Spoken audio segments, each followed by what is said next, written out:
Welcome back to the channel, everyone. I'm here at Corrylar National Park in New South Wales, just over the Queensland border. Here for a couple of nights, and today I've got a pretty relaxing day. So I thought I'd just do a little video on the Triton. Essentially this is going to be phase one of my setup build. And I'll just preface this video by just discussing exactly how I'm setting this car up.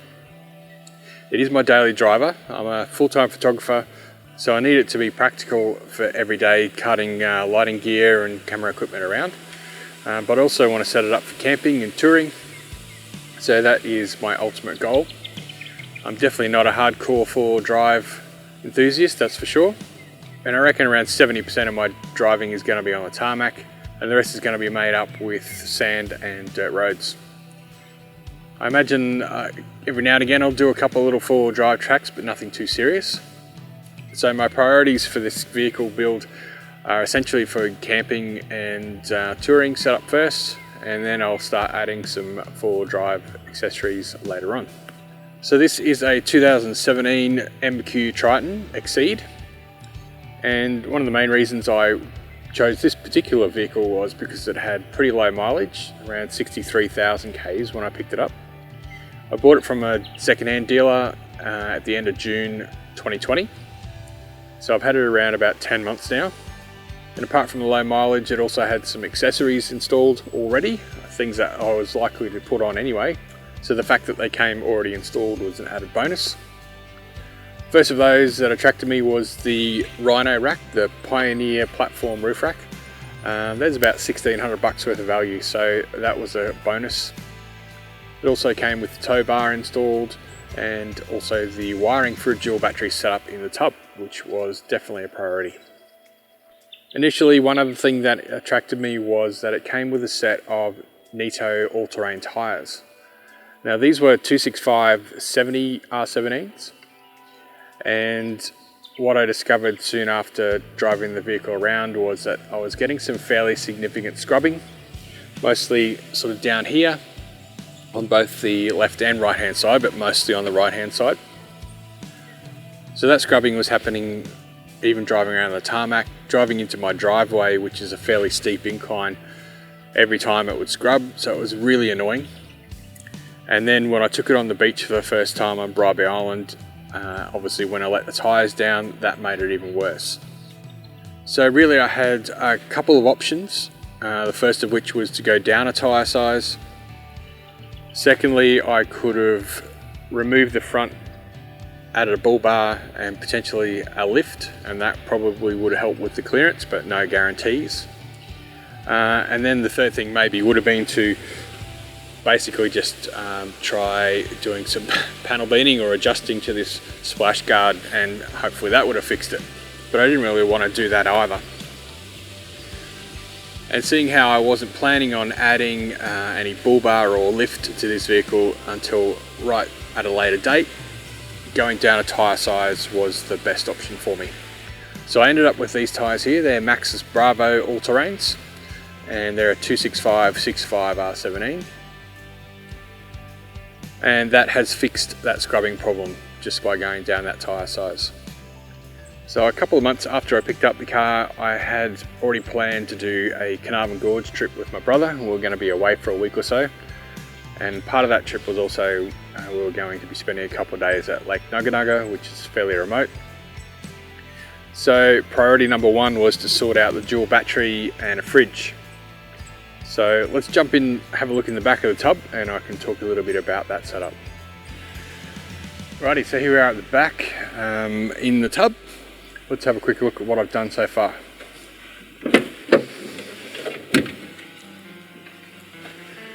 So as I mentioned before, my priority number one was getting a second battery in the back here. Seeing how I already had the wiring through, it was pretty easy just to pick up a battery box and battery, plug it in, and away I went. So I ended up going with a 100 amp hour lithium battery and battery box from Home of 12 Volt Northern in South Australia. They were pretty good to deal with over the phone, gave me some advice, and that's what I ended up going with. The reason I went lithium was because I wanted to basically future-proof myself. Didn't mind spending a little bit extra money up front and getting something that's going to last me quite a few years. 100 amp hours should last me for quite a while, given that I'm mainly just going to be running the fridge, some 12 volt lights and charging camera batteries, etc. So seeing how I had the wiring already in the back with an Anderson plug in the tub ready to go, it was pretty simple just to get the battery box, plug it in, and then away I went. So this battery box setup came with the projector lithium DC-DC charger. It's also got the MPPT charger for solar. So here is where the wiring was already set up for the tub for the dual battery. So all I had to do is basically plug the battery box into that using the Anderson connector. This one here is for unregulated solar, so I can plug in my portable solar panel straight into that. And along the front we've got a few other connections. We've got USB, got a couple of SIG sockets, and we've got an angle fridge style socket right there as well. And there are two other Anderson plugs on either side here as well for either input or output. So as I said, 100 amp hour lithium battery in there by Solar King. Not one of the more well-known brands, but certainly reasonably good value. I trusted the guys at Home of 12 Volt Northern on their recommendation for that battery. They did a lot of research and found that it was pretty good value for money for performance, and that's exactly what I was after. So a bigger decision for me was probably which fridge to get.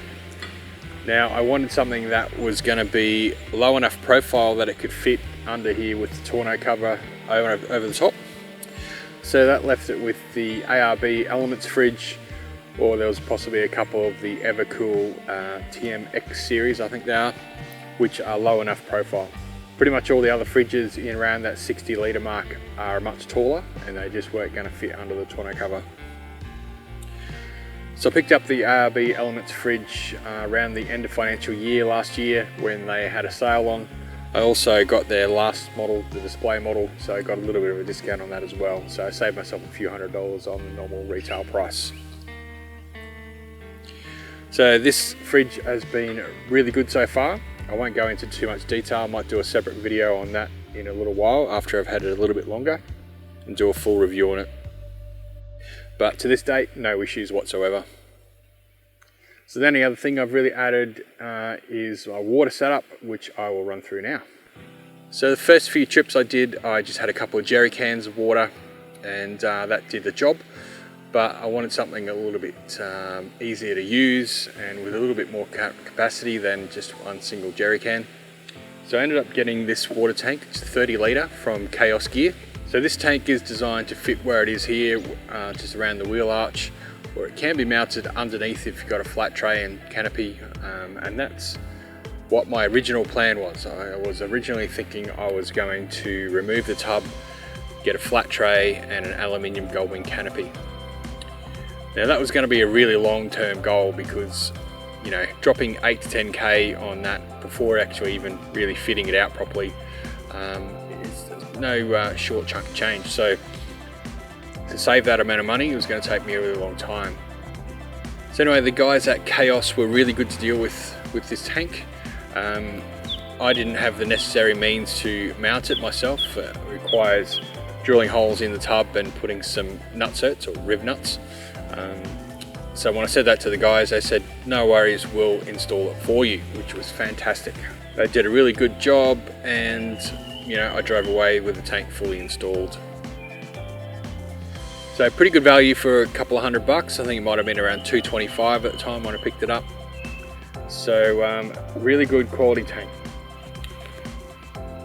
The only thing I added to it was this hose. This is a front runner hose kit, which is fitted straight on, and I think I might have added a tap as well. I can't remember now whether the tap came with it or not, but that works really well just as a gravity feed, and 30 litres does a reasonable amount of time away. Right, I might just quickly run through a couple of things that I've done inside, nothing major, but worth mentioning. Alright, so as I said, nothing major on the inside. I did early on get some of these bedrock floor mats. They're fantastic. They are really lightweight, solid, and easy to clean. Just run them under the hose, wash them off. But they are going to protect the carpet quite a bit. So that was a priority, getting those not long after I got the vehicle. And then the next thing was to get some seat covers. So the MQ Exceed models do come with leather seats, but I did want to protect those. So I ended up getting some neoprene seat covers. These are from Super Trim in Melbourne. They are really good to deal with as well. I think all up for front and rear and the center console cover might have been around the $450, $500 mark. I'd have to double check that, but check out the guys at Super Trim. They are really good to deal with. So also on the interior, the other thing that I've added is a Hikit X9 throttle controller. So coming from a 6-cylinder V6 Nissan Pathfinder, a 2000 model, that had plenty of get up and go, some good power, especially when taking off for this vehicle of its size. So coming from a V6 petrol to the 4-cylinder diesel, turbo diesel, I did notice that the throttle response was severely lacking. So adding the Hikit X9 throttle controller has really taken away those issues. Now when I do put the foot down, it does take off. I generally just use it in auto mode, and that seems to work pretty well for my requirements. I've experimented a little bit in some of the slower modes as well as the faster modes, but auto just seems to work. When I put the pedal down, it takes off, and it really just responds to how much pressure you're putting on that pedal. And one other thing which is sitting on the dash there is a tire pressure monitoring system. So on all 4 wheels I've got the remote Bluetooth sensors which sends the pressure information to the solar powered panel on the dash. Okay, let's move around to the front of the vehicle for the last couple of things that I want to mention. Alright, so I haven't really done anything to the front of the vehicle. Under the bonnet, all I've added is a catch can and also the Safari snorkel. Both the catch can and the snorkel were done by RFM 4x4 in Woolloongabba. The reason I ended up going with those guys was because their price was pretty much the same as everywhere else, but they are only 10 minutes walk from my studio in Woolloongabba, so that made it really easy just to drop off the vehicle in the morning and walk down to pick it up again in the afternoon. Alright, well that pretty much wraps up this video. That's phase 1 of my Triton build. So what's next? Phase 2 starts next week, and that is getting a carry boy canopy put on the top. So between now and then I need to get rid of the tonneau cover and the sports bar and have it ready for install next Tuesday. And then I'm going to start fitting out the back and build some custom drawers myself, which could be interesting because I've got no idea what I'm doing. I've done lots of research and I know sort of pretty much what I want, but I don't have a lot of experience with building anything, so this is going to be a bit of a challenge, but a fun challenge, and hopefully at the end of it I'm going to have the exact setup that I want. I looked at a number of different setups readily made and available, or custom installs from places like Drifter. Drifter do very good quality work and it's pretty reasonably priced for what it is, but they've got around about I think 8 to 12 week wait at the moment for their fit outs. So hopefully I can save quite a lot of money doing it myself, and as I said, at the end of the day get exactly what I want. So that's it for this video. Thanks so much for watching. If you do want to follow along with my Triton build or just enjoy watching my other videos of my camping trips, please subscribe, and if you did like this video, please give it a thumbs up. That would be greatly appreciated for the channel. Thanks again guys, and I'll see you in the next video.